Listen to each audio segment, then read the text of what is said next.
하나님의 말씀 마태복음 20장 17절.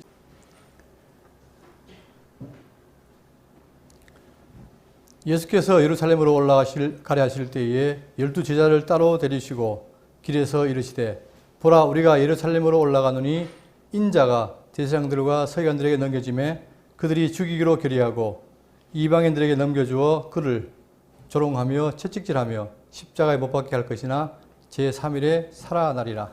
아멘.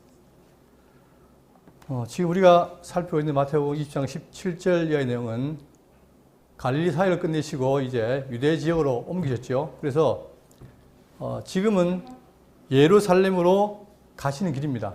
그리고 21장은 예루살렘에 도착해서 증거하는 내용인데 이걸 통해서 우리가 어떤 의미가 있는지 한번 살피도록 하겠습니다. 지금 지도를 보시면 자, 지금 여기가 베레아죠. 베레아 지역이고 요 요단강을 건너면은 여기가 여리고입니다. 여리고 그리고 여기가 예루살렘. 한글로 된 성경 제가 지도를 찾으니까 없어요. 이거 지도를 그려야 돼요. 그래서 나중에 기회가 되면 그리도록 하고 지금은 영어 지도인데 일단 여기가 바로 예루살렘이다. 지금 예수님의 가신 곳은 뭡니까? 바로 예루살렘으로 가려고 하는 거죠. 그래서 결국은 뭐예요? 여기 들어가서 사람들은 예수님 예루살렘에 들어가면 왕으로 통치할 걸 기대했지만 실제로 예수님이 뭐예요? 십자가에 죽으러 가시는 것이 바로 목적입니다. 자, 그러면 본문을 보시면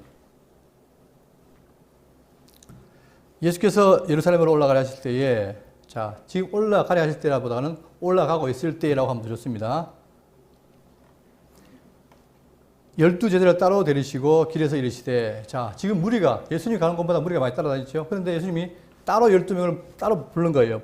불러서 데리고 길에서 이르시되 그럼 왜 따로 했느냐? 그것은 특별하게 지금 예수님께서 12제자에게 앞으로 예루살렘에 들어가서 뭐 어떤 일이 벌어지는지를 주의시킬 필요가 있죠. 그래서 지금 따로 하신 거예요. 그리고 이르시되 18절 보라 우리가 예루살렘으로 올라가노니 인자가 대제사장들과 서기관들에게 넘겨짐에 그들이 죽이기로 결의하고 이방인들에게 넘겨주어 그를 조롱하며 채찍질하며 십자가에 못 박게 할 것이나 제3일에 살아나리라. 자, 예수님이 인자가. 자, 지금 우리가 마태복음을 살피면서 예수님께서 하나님의 아들이신데 그분이 이 땅에 인간을 입고 오실 때 자기를 스스로 뭐예요? 인자로 표현했죠. 그러면 여기서 말하는 인자. 자, 인자를 한번 보시면 자, 인자는 머리 둘 곳이 없다. 인자는 안식의 주인이라. 자, 그러면서 점점 뭡니까? 그 인자가 이 장차 예루살렘으로 나가면서 자기 영광의 보좌에 앉을 때에 그리고 자, 구름을 타고 능력과 영광으로 오는 걸 보리라. 그리고 자기 영광으로 모든 천사와 함께 올 때에 자기 영광의 보좌에 앉으리니 점점 그 인자가 영광을 얻어서 올라간다. 이걸 보여주는 거예요. 자, 그런데 이 인자가 이제 올라갈 때에 대제사장들과 서기관들에게 넘겨짐에 자, 여기는 대제사장들과 서기관들이 했지만 이건 그냥 합한 말입니다. 즉 사내들인 공회라는 거예요. 자, 그 공회가 이제 예수를 판단하게 되고 넘겨진다는 거죠. 그들이 죽이기로 결의하고 이방인들에게 넘겨주어 그를 조롱하며 채찍질하며 십자가에 못 박게 점점 강도가 높아지죠. 그러니까 처음엔 조롱하고 그 다음에 채찍질하고 자, 그런데 영화를 봤지만 이 채찍은 뭐냐면 뼈조각이나 금속을 붙여가지고 한번 내리치면 어떻게 됩니까? 살점이 막 떨어져 나가요. 그런 채찍질을 하며 그리고 십자가에 못 박게 할 것이나 자, 제3일에 살아나리라. 자, 이 십자가에 못 박는 사건도 여러분 지금 자, 이 전체 내용이 바로 뭐냐면 예수님의 순환 내용이죠. 자, 순환 내용이 성경에 보시면은 지금 세 번째입니다.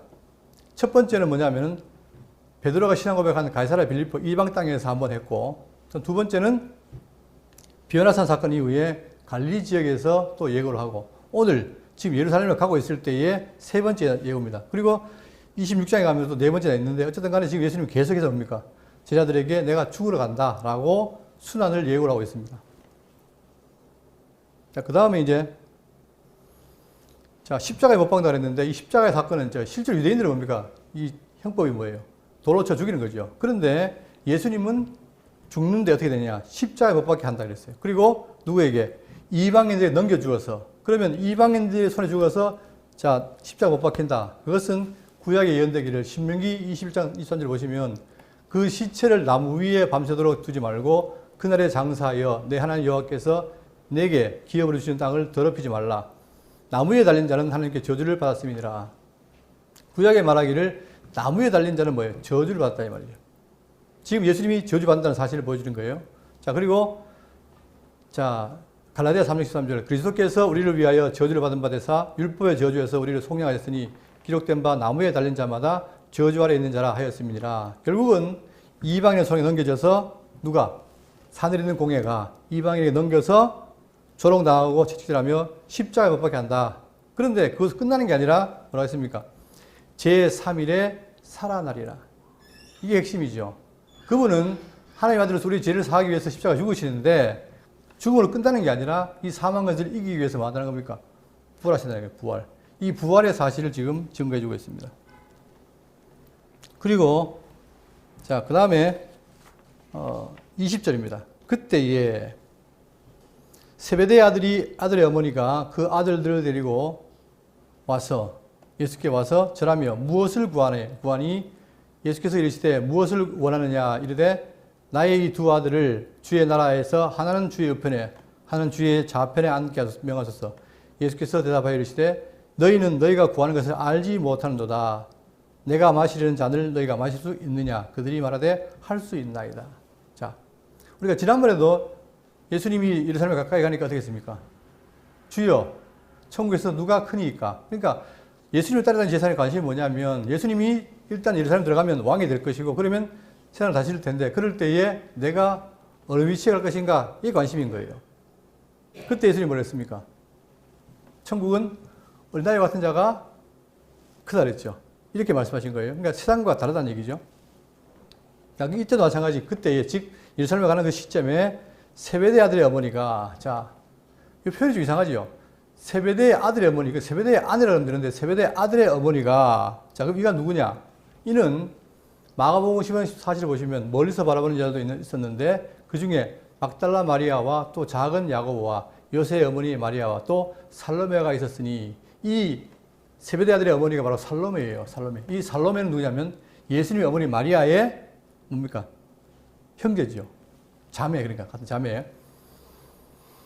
자, 요한복음 19장 25절에 예수의 십자가 곁에는 그의 어머니와 이모, 바로 이모가 살로메예요. 이모와 글로바와 바의 아내 마리아와 막달라 마리아가 섰는지라. 그러니까 이 세베대 아들의 어머니는 바로 살로메인데, 그러니까 예수님의 이모죠.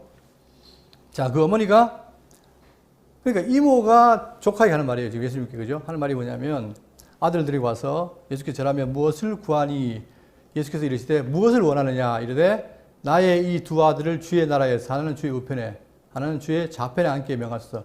무슨 말입니까? 청탁하는 거죠. 나라가 세워지면 어떻게 돼요? 좋은 자리 달라 이 말이에요. 하나는 좌의정, 하나는 우의정 하게 달라. 그 청탁하는 거죠. 자, 예수께서 이르시되 너희는 너희가 구하는 것을 알지 못하는도다. 한마디로 하신 말씀이 뭐냐면 지금 구하긴 구하는데 그 구하는 걸 모른다는 얘기예요. 왜요? 예수님 지금 죽으러 가시는데 무슨 지금 좌의정 우의정이냐 이 말이죠. 그러시면서 자, 누가복음을 보면은 18장 31절에 자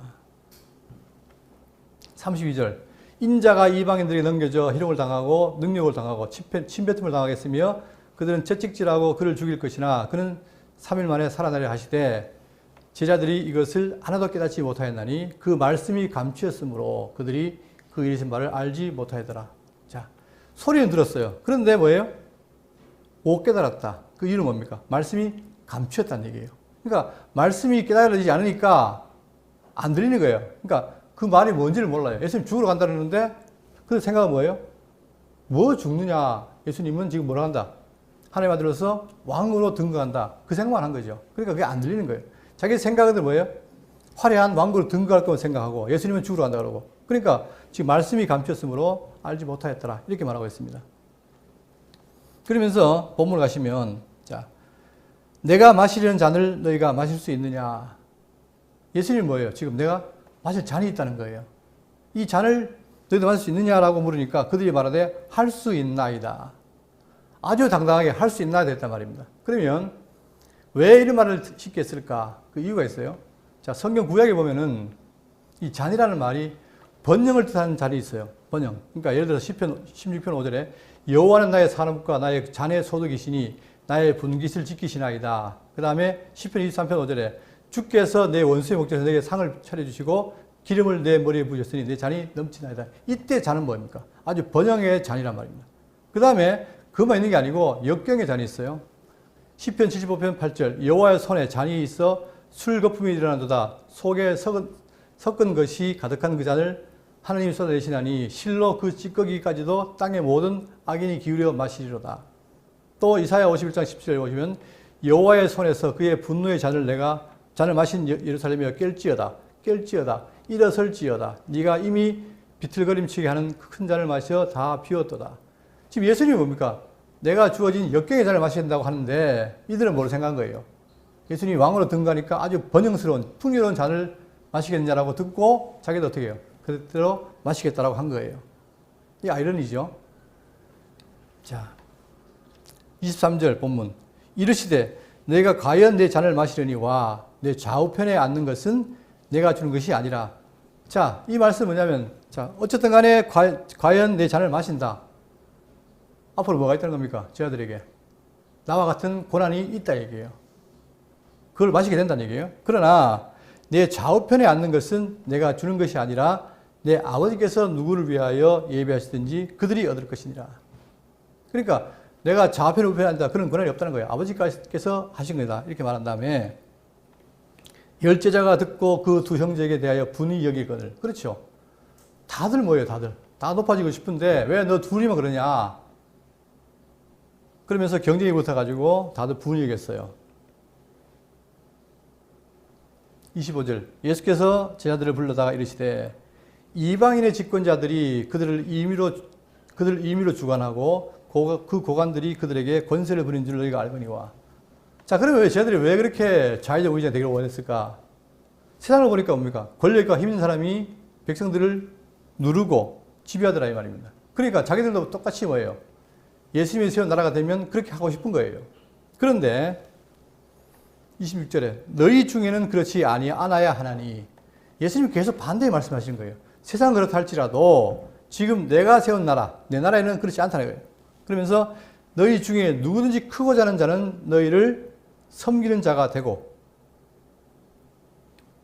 너희 중에 누구든지 으뜸이 되고자 하는 자는 너희의 종이 되어야 하리라. 이게 천국의 원리죠. 그러니까 천국에서 뭐냐?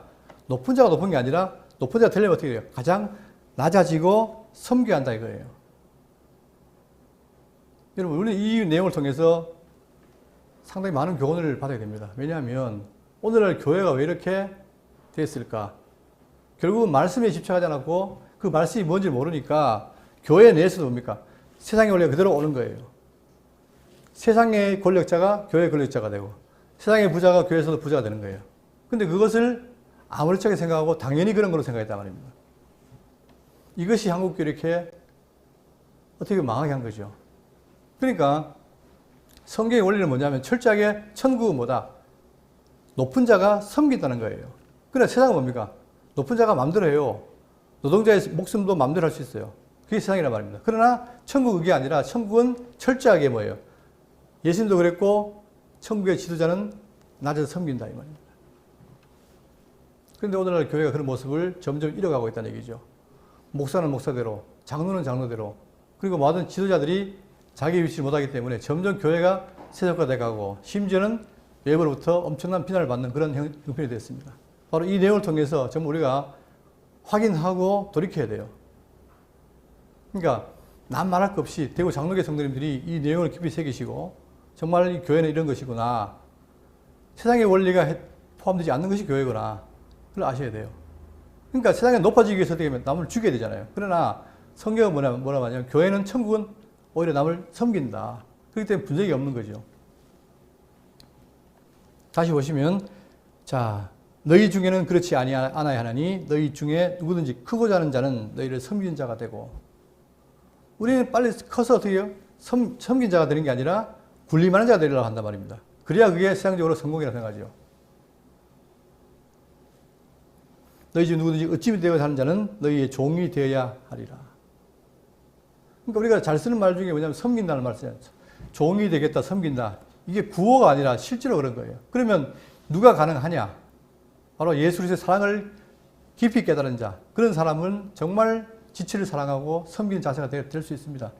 그렇지 않고 여전히 내가 교회에 와서 세상의 논리를 가지고 살아간다면 여전히 교회에서 뭡니까? 섬길 수가 없는 거예요. 그러니까 그 교회에 섬긴 자가 많다는 얘기는 다르게 말하면 진리의 말씀을 바로 깨닫고 정말 진리에 감유하는 그런 성도라는 얘기죠. 그러면서 그 본이 뭐냐? 28절. 인자가 온 것은 섬김을 받으려 함이 아니라, 자, 이게 참 놀라운 말씀인데 그분이 누굽니까? 하나님의 아들이에요. 하나님의 아들이 높고 높은 그 보좌를 버리시고 이 땅에 오신 거예요. 근데 이 땅에 온 것만 해도 죄송스러운데 그분이 이 땅에 와서 뭐 했다? 우리를 어떻게 했다? 섬기러 왔다. 우리의 죽음을, 우리가 죽어야 될 죄값 대신 지시고 십자가 죽을 만큼 우리를 섬기러 오셨다는 거예요. 그리고 자기의 목숨을 많은 사람의 대속물로 주려 함이라. 철저하게 주려 왔다는 거죠. 그렇기 때문에 그분이 우리를 사랑하신 그 사랑을 깨닫게 되면 우리도 뭐예요? 비록 작을지라도 그 사랑에 의해서 형제를 위해 봉사하고 섬길 수 있다는 얘기입니다. 그러나 여러분, 그게 쉽지 않습니다. 세상은 뭐예요? 10원이라도 내가 손해보려고 하지 않잖아요. 그죠? 근데 교회는 뭡니까? 반대로 손해를 보라는 거예요.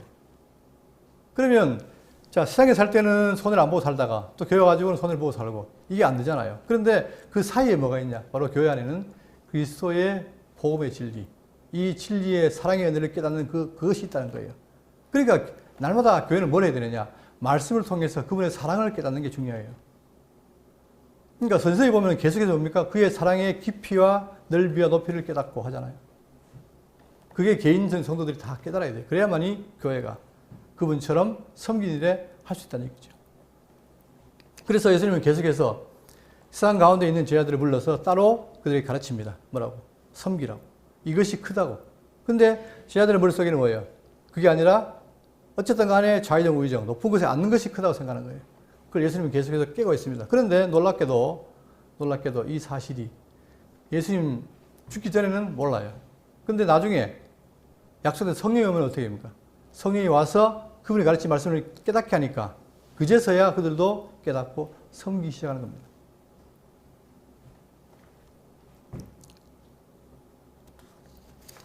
자, 이렇게 해서 천국의 높은 자, 낮은 자를 설명하신 다음에 29절 두 맹인을 고치시는데 그들이 여리고에서 떠나갈 때에 큰 무리가 예수를 따르더라.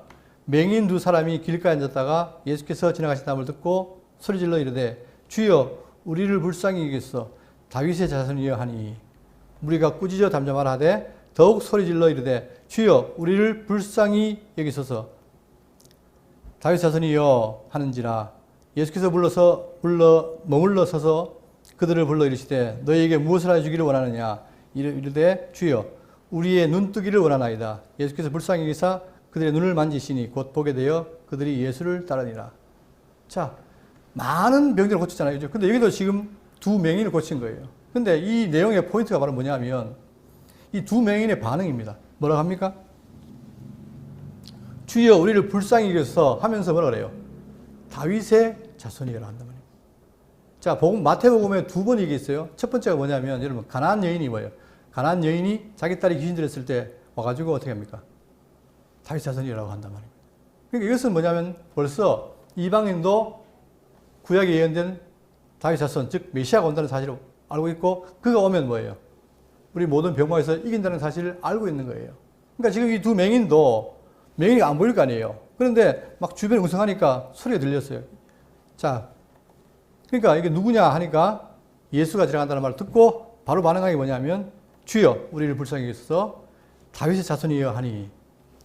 자, 그런데 무리가 꾸짖어 잠잠하라 하되 더욱 소리질러 이르되 주여 우리를 불쌍히 여기소서 다윗의 자손이여. 간절하지요. 왜? 그에게는 유일하게 뭐예요? 다윗 자손이 오면 내가 어떻게 소경에서 눈을 뜬다는 사실 그거 하나만 기대하고 있었는데 직접 만났으니까 주변이 뭐라 하든 간에 관계없죠. 계속해서 외쳤단 말이에요.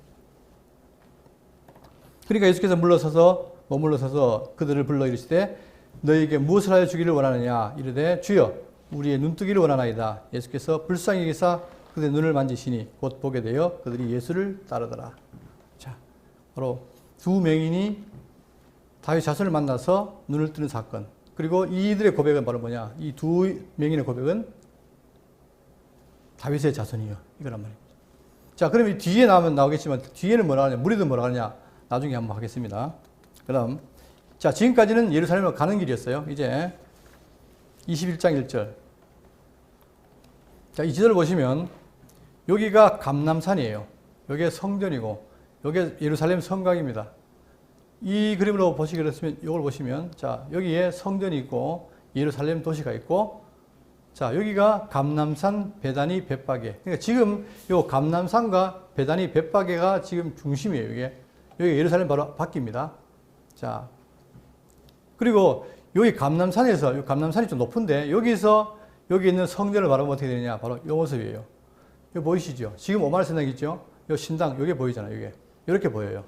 감람산에서 봤을 때 내려다 보인다는 얘기죠. 자, 21장 1절. 그들이 예루살렘에 가까이 가서 감람산 벳바게에 이르렀을 때에 예수께서 두 제자를 보내시며.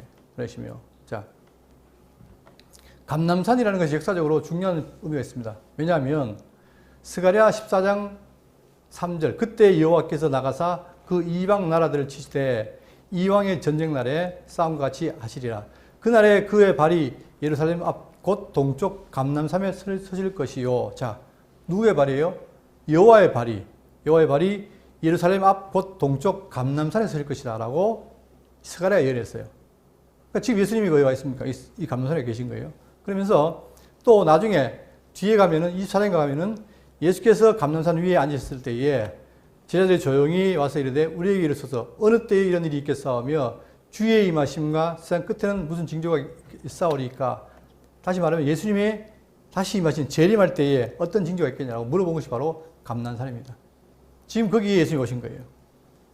그 벳바게에 이르렀을 때에 예수께서 두 제자를 보내시며 이르시되 너희는 맞은편 마을로 가라. 그리하면 곧 메인 나귀와 나귀 새끼가 함께 있는 것을 보리니 풀어 내게로 끌고 오라. 만일 누가 무슨 말을 하거든 주가 쓰시겠다 하라. 그리하면 즉시 보내리라 하시니. 여러분 잘 아시다시피 지금 뭐예요? 지금 갑자기 예수님이 이 지역에 와서 자, 아까 봤던 요 지역 여기에 와서 지금 이 벳바게죠. 여기 와서 감람산 벳바게에 와서 지금 뭐예요? 두 제자를 보내가지고 건너편에 마을에 가라. 그러면 어떻게 돼요? 메인 나귀와 나귀 새끼가 함께 있다. 자, 그런데 여기 이런 게 좀 난점인데 지금 앞에도 많이 있었지만 제가 다 피했는데 예를 들면 스가랴는 뭡니까? 나귀가 몇 마리예요?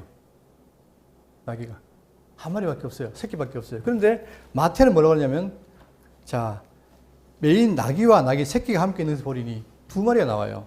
그래서 성경을 비판하는 사람들은 봐라, 성경이 틀렸다 이렇게 말하는 거예요.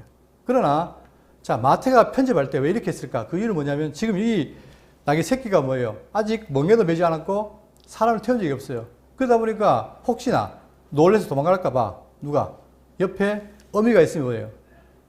어미가 지켜 있으면 괜찮겠죠. 그래서 그런 의미에서 마태는 여기다가 나귀의 어미를 집어넣은 거예요.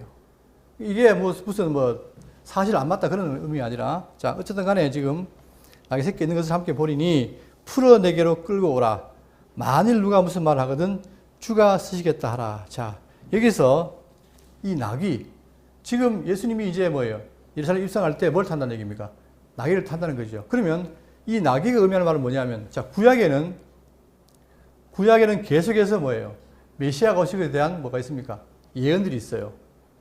이사야 9장 6절에 보면은 한 아이가 우리에게 낳고 한 아들을 우리에게 주신 바 되었는데 그의 어깨에는 정사를 메었고 그의 이름은 기묘자라 모사라 전능하신 하나님이라 영존하신 아버지라 평강의 왕이라 할 것입니다. 자, 아기가 나는 걸 예언했고 이사야 11장 1절에는 이새의 줄기에서 한 싹이 나며 그 뿌리에서 한 가지가 나서 결실할 것이요. 이새의 줄기에서 싹이 난다. 그걸 예언했어요. 이 이새 줄기의 싹이 누굽니까? 바로 메시아죠. 그 다음 미가 5장 2절에는 베들레헴 에브라다야 너는 유다 족속 중에 작을지라도 이스라엘을 다스릴 자가 내게서 나올 것이며 내게로 나올 것이라. 그의 근본은 상고에 영원에 있으리라. 자, 이렇게 구약은 이거 말고도 많은 뭐가 있습니까? 메시아에 대한 오실 것을 예언이 있단 말입니다. 근데 이제 이 메시아가 이제 임해서 어떻게 돼요? 구체적으로 뭘 타고 오겠다? 예루살렘 들어갈 때 나귀를 타고 한다는 거예요. 그러니까 지금까지 모든 구약에 예언된 것을 이 나귀가 매개로 해서 나타났다는 사실을 보여주는 거죠. 그래서 스가랴 9장 9절에 시온에 따라 크게 기뻐할지어다 예루살렘에 따라 즐거이 부를지어다. 보라, 내 왕이 내게 임하시나니 그는 공의로우시며 구원을 베푸시며 겸손하여서 나귀를 타시나니 나귀의 작은 것 곧 나귀 새끼니라. 자, 여러분, 나귀 어미도 아니고 새끼를 탔으니까 나귀 새끼가 튼튼할까요? 연약할까요? 연약하겠죠. 그러면 보통 장정이 나귀 새끼를 타면은 남들이 그럴 거예요. 내려와라. 할 거 아닙니까? 근데 굳이 왜 이렇게 새끼를 탔다고 말할까? 오늘 제목이 바로, 강론 제목이 나귀 새끼를 타신 예수 그리스도예요. 그게 어떤 의미가 있을까? 자, 보통 구원을 증거하는 이 왕이 나타날 때는 뭡니까? 말을 타고 와요. 아주 웅장하게 와서 당신의 승리를 보여준단 말이에요. 그런데 지금 예수님은 그게 아니라 예루살렘 들어갈 때 나귀를 타는데 그것이 뭐예요? 뭘 드러내요?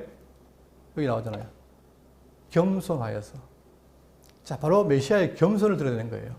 그러니까 예수님이 지금 나귀를 타고 예루살렘에 들어간다는 것은 그분이 겸손하신 메시아라는 사실을 증거하고 있습니다.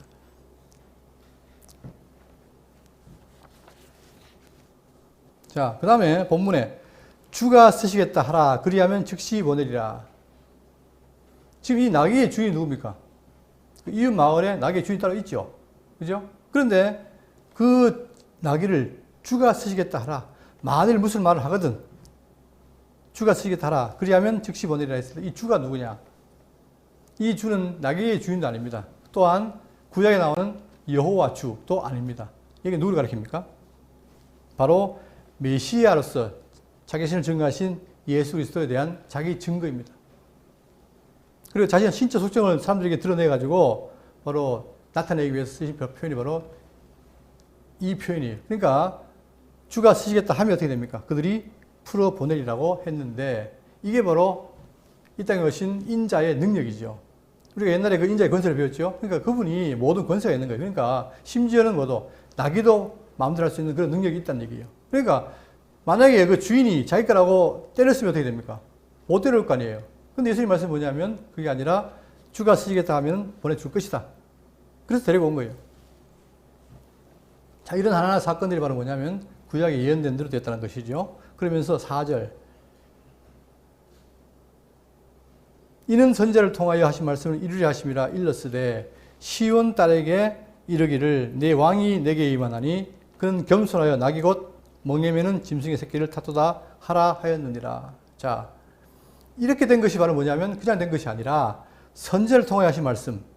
자, 이 마태복음에 인편이 많이 있는데 이렇게 하신 사건들이 바로 뭐다? 구약의 선지자로 미리 하신 말씀이 있다. 그걸 이루는 것이다 이 말이에요.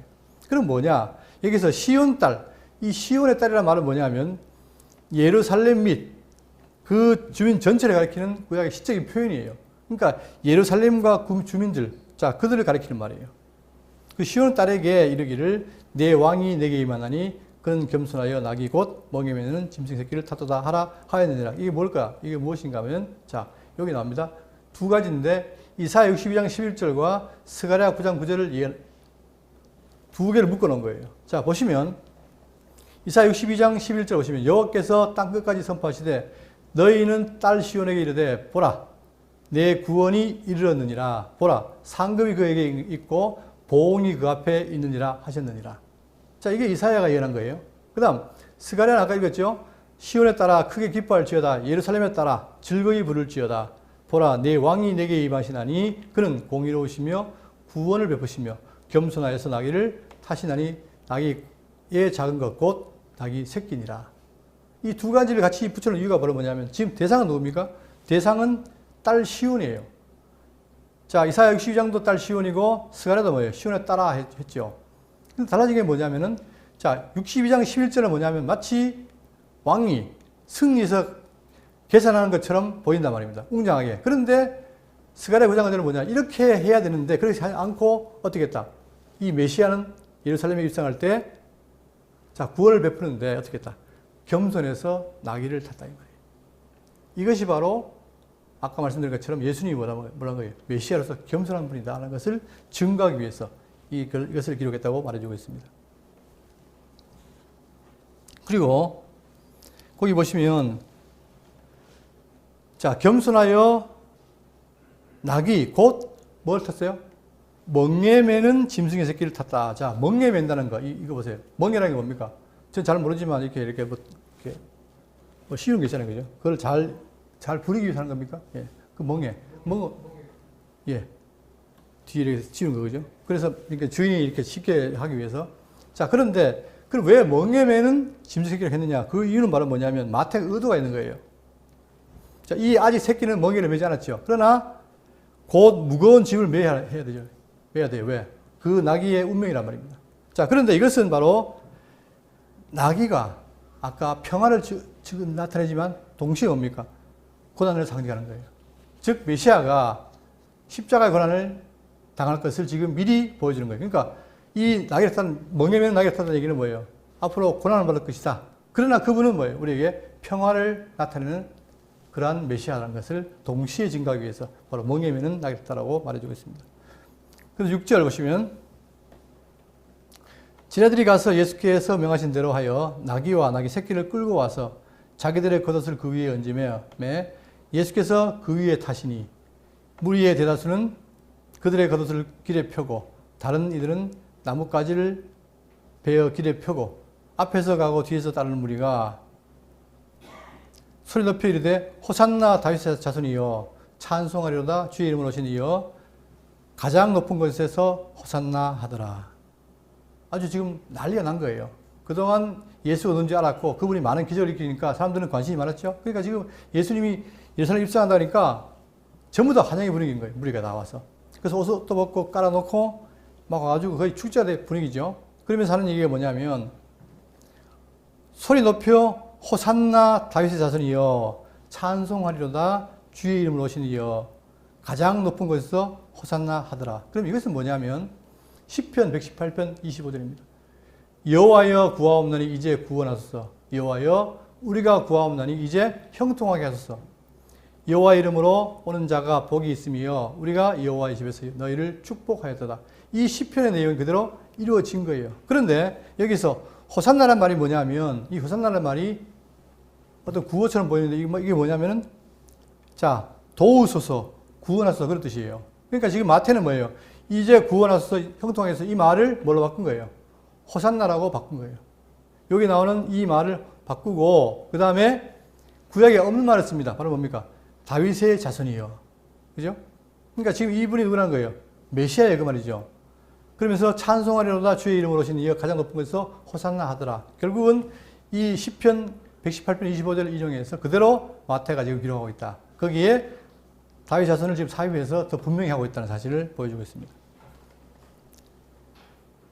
자, 그럴 때에 10절 예수께서 예루살렘에 들어가시니 온 성이 소동하여 이르되 이는 누구냐 하거늘 무리가 이르되 뭐라 그래요? 갈릴리 나사렛에서 나온 선지자 예수라 하니라. 자, 이게 좋은 말일까요? 아니면 빈정거리는 말일까요? 자, 아까 제가 비교를 했죠. 맹인들은 뭡니까? 두 맹인들은 아예 예수의 말만 듣고 뭐예요? 다윗 자손이라고 외쳤죠. 자, 그런데 지금 이들은 무리들은 뭐냐? 무리들은 다 본 거예요. 봤는데 자, 이는 누구냐 하거늘 무리가 이르되 갈릴리 나사렛에서 나온 선지자 예수라 하니라. 여러분 잘 아시죠? 갈릴리 나사렛이 뭡니까? 아주 총동네예요. 그러니까 보잘것없다고 그렇게 알려진 곳인데 거기서 누가 왔다? 예수라는 선지자가 나왔다. 그러니까 이것은 예수를 높이는 게 아니라 아주 천박하게 비아냥거리는 말입니다. 그러니까 무리들은 뭡니까? 그냥 자 그런데 여기서 우리가 알 수 있는 게 뭐냐면 무리가 있는데 무리가 한 무리가 아니에요. 자 갈릴리부터 쭉 예수님 행적을 보고 따라온 무리가 있고 그 다음에 예루살렘 근처에 있는 무리가 있어요. 그러니까 이들은 아마 예루살렘 근처에 있는 무리가 예수님이 그걸 보고 비아냥거린 것이 아닌가 그렇게 볼 수 있죠. 이렇게 지금 반응이 달라진 겁니다. 자, 그러니까 우리는 똑같은 사건을 보고 그거를 고백하는 내용이 어떤 사람은 다윗 자손이라고 메시아라고 고백한 자가 있는가 하면 반대로 어떤 사람은 갈릴리 나사렛 아주 못난 선지자라고 본 사람. 그러니까 선지자란 말과 메시아란 말은 물론 선지자가 메시아의 의미를 갖고 있지만 그러나 달라요. 선생, 선지자 다르단 말입니다. 근데 그들은 바로 예수를 그렇게 아주 낮게 봤다 이 말이죠.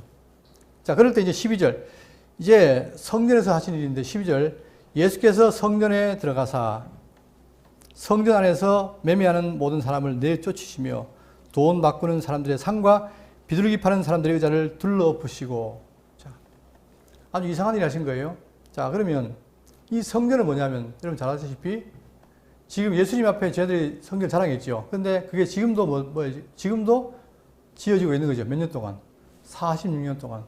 근데 그 성전은 원래 구약에 재건된 스룹바벨 성전이에요. 솔로몬 성전이 아니고. 그 스룹바벨 성전을 이 헤롯 왕이 유대인의 마음을 사기 위해서 다시 재건합니다. 재건하는데 주전 19년에 시작해가지고 언제? 주 64년에 완공을 해요. 그러니까 엄청난 세월이죠. 거의 한 80년 가까이 지은 거예요. 그런데 그 성전이 뭡니까? 나중에 64년에 완공했는데 언제 망해요? 70년에 망합니다. 어디에? 로마 디도 장군에게. 완전히 싹 망해가지고 돌 하나 놓지 않도록 다 망해버린 거죠. 근데 이 망한 것이 바로 오늘 이 사건과 관계가 있다는 얘기예요. 왜 그러면 망했느냐? 자. 근데 예수님이 지금 들어가신 곳이 어디냐면 성전에는 뭡니까? 지성소와 성소가 있는데 예수님은 성소에 들어간 거예요. 그것도 성소 중에서 이방인의 뜰. 거기 가서 지금, 있어 계셨는데, 이곳에는 뭐가 있냐면은 이곳에 지금 많은 장사들이 와가지고 서로 물건을 사고 파는 거예요. 그 이유가 뭐냐면은 그들은 해마다 절기가 있죠. 절기가 와서 예루살렘에 와서 제사를 드리는데 너무 머니까 재물을 들고 수 없잖아요. 그러니까 와서 사는 거예요. 그 사기 위해서 뭡니까? 파는 사람이 있고 사는 사람이 있겠죠. 이게 바로 그건데 짐승, 포도주, 소금, 기름 이런 걸 서로 매매했단 말입니다. 자, 그럼 예수님께서 왜 지금 이렇게 성전에 대해서 와가지고 이 정언하시는가? 그 이유는 뭐냐? 첫 번째, 대제사장이라든가 아니면 종교 지도자에 대한 건의에 대한 정면 도전이에요. 왜냐하면, 자, 지금 이 성전에서 이거 물건을 팔고 할 때 누구 허락이 필요한 거예요? 누구 허락이? 제사장이나 종교 지도자의 허락이 필요하죠. 그러니까 그걸 얻기 위해서 뭐합니까? 상인들이 그들에게 뇌물을 줘야 되겠죠. 그래서 판권을, 그러니까 장사할 수 그날을 받아야 되는 거예요. 그리고 그걸 팔 때마다 거기에 따른 수당을 챙기다 보니까 이 종교 지도자들은 뭐예요? 이 장사로 말미암아 많은 이득이 생긴단 말입니다. 근데 예수님 그걸 아시는 거예요. 아시니까 그걸 지금 비판하기 위해서 지금 이렇게 말씀하신 거죠. 그 다음에 또 하나는 뭐냐면 이제 적극적으로 예수님께서 자, 예수님이 누구로 왔죠? 내가 뭐로 왔다? 이 성전을 헐어버리라. 내가 사흘 만에 짓겠다. 했죠.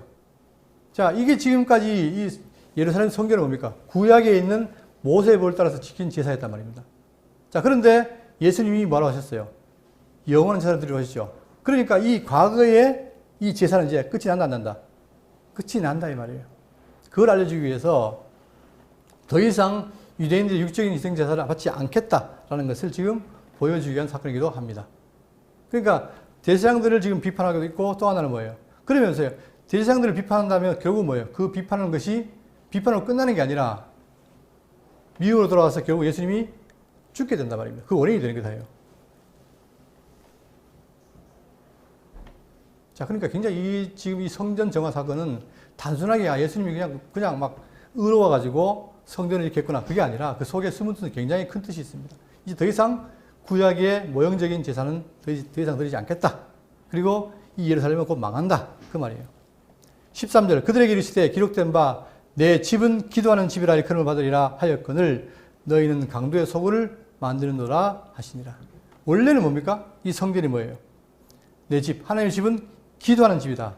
이렇게 일컫는 게 맞는데 결국 어떻게 했어요? 너희는 강도의 소굴을 만드는도다. 자, 그래서 구약에도 뭐예요? 이 강도의 소굴이 됐다가 망한 적이 있어요.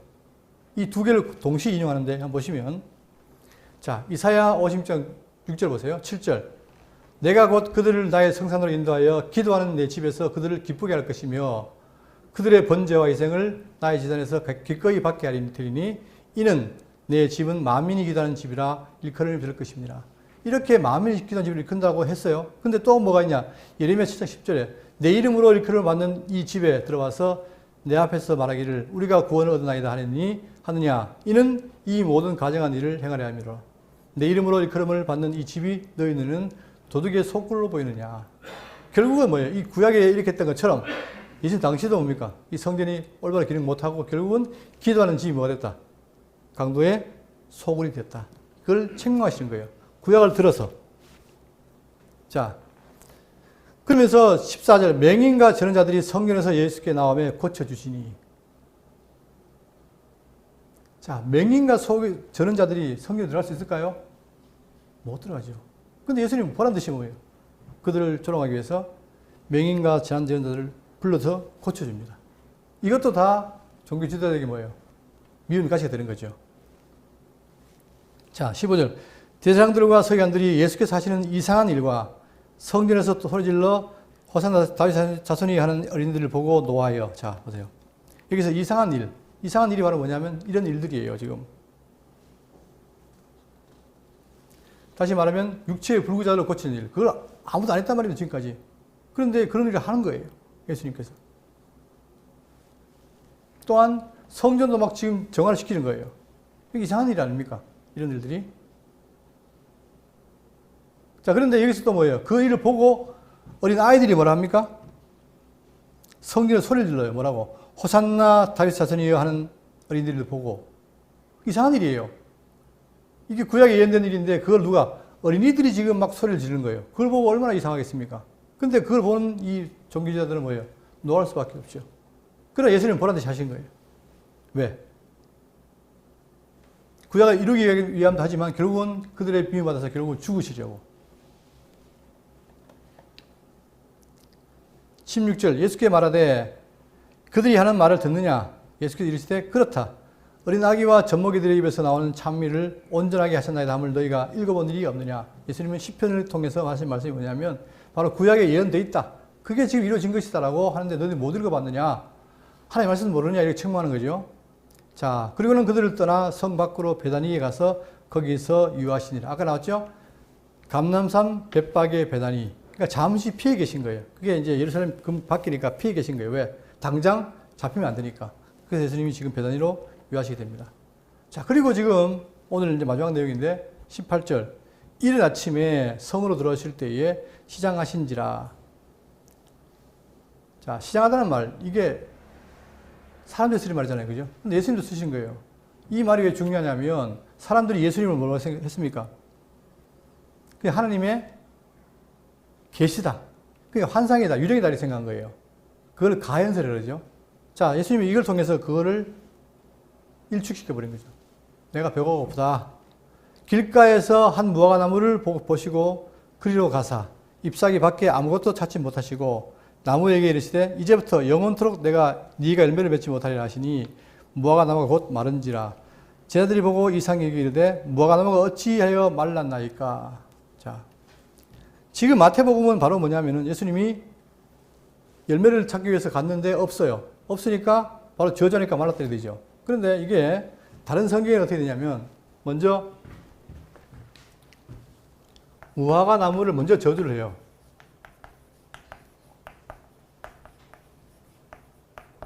열매를 구하는데 없으니까 저주를 했죠. 그 다음에 바로 뭐냐, 요 뒤에 성전 정화 사건이 나와요.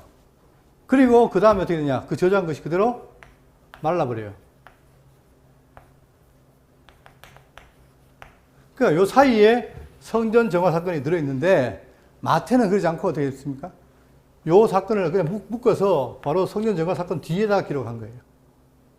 자, 이게 의도입니다. 이게 틀린 게 아니라, 그러니까 사람들은 이런 걸 가지고 자꾸 안 맞다 그러지만 그게 틀린 게 아니라 마태의 의도예요. 마태는 이 성전 정화 사건과 그 다음에 이 무화과나무 저주와 관계를 말하기 위해서 따로 분리시켜서 냈다. 그러나 단성경은 뭐예요? 사이에 들어있다 이거죠. 그걸 한번 확인해 보시고. 자, 그래서 왜 말랐나이까? 이렇게 묻는 거죠. 근데 지금 딴 성경 보면 어떻게 해요? 지금 무화과나무 열매 철이 아니라 그래요. 자, 그러면 철이 안 됐으면 아멘은 당연한 거 아니에요. 그죠? 그러면 왜 예수님께서 이 무화과나무를 말르게 했는가? 그 이유가 있어요. 이걸 우리가 알아야 되는 거예요. 자, 오늘 한번 그게 결론이 될 텐데. 21절. 자, 마태복음이 약간 축소돼가지고 좀 보기 힘들지 모르지만 잘 보시면 예수께서 대답하여 이르시되 내가 진실로 너희에게 이르노니 만일 너희가 믿음이 있고 의심하지 아니하면 이 무화과 나무에 된 이런 일만 할 뿐 아니라 이 산들어 들려 바다에 던지려 하여도 될 것이뇨. 자, 이게 지금 뭘 말하냐면 지금 이 사건 왜 그러면 이 무화과 나무가 열매가 없어서 말라버렸느냐. 바로 이 무화과 나무 누구를 가리킨 거예요? 지금 옛 성전을 가리킨 거예요. 옛 성전. 이 옛 성전이 지금 어떻게 풍성히 기도한 집이 돼서 하나님의 백성이 충분히 기도하고 하나님께 나가야 되는데 그걸 못했다 이 말이에요. 그 길을 못했어요. 못했으니까 어떻게 된다? 말랐다 이 말이에요. 즉 망한다 이 말입니다. 그러니까 그 약속대로 구약 옛 성전이 아까 얘기했죠.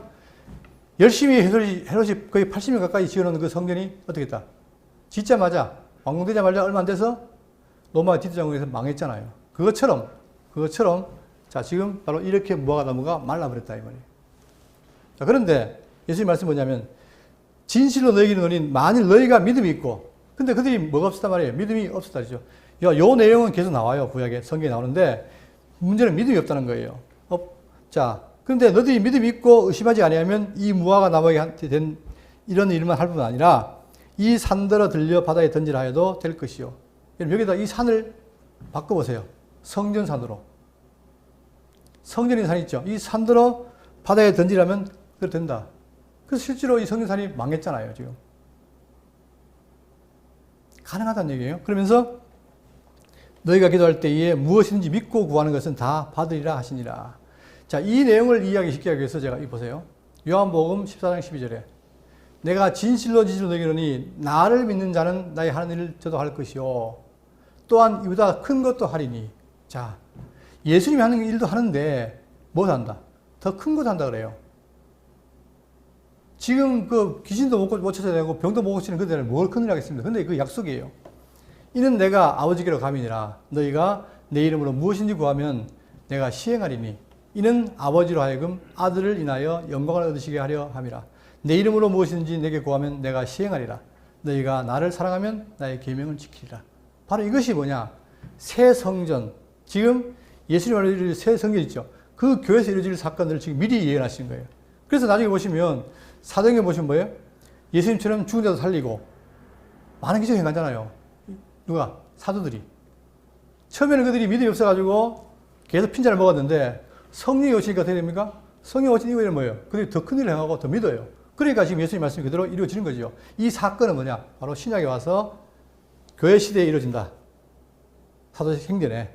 그에 대한 말씀입니다. 또한 마태복음 10장 19절에 이때에 제자들 종용이 예수께 나와야 이르되 우리는 어찌하여 쫓아내지 못하였나이까? 우리가 배웠죠 이거? 가라사대 너희 믿음이 적은 영혼이 진실로 너희에게 이르노니 너희가 만일 믿음이 한 기라시만큼만 있으면 이 산을 명하여 여기서 옮기라 저기로 옮기라 해도 옮길 것이요 또 너희가 하지 못할 일이 없으리라. 같은 맥락입니다. 자 그러니까 정리하면 지금 이것은 뭐냐?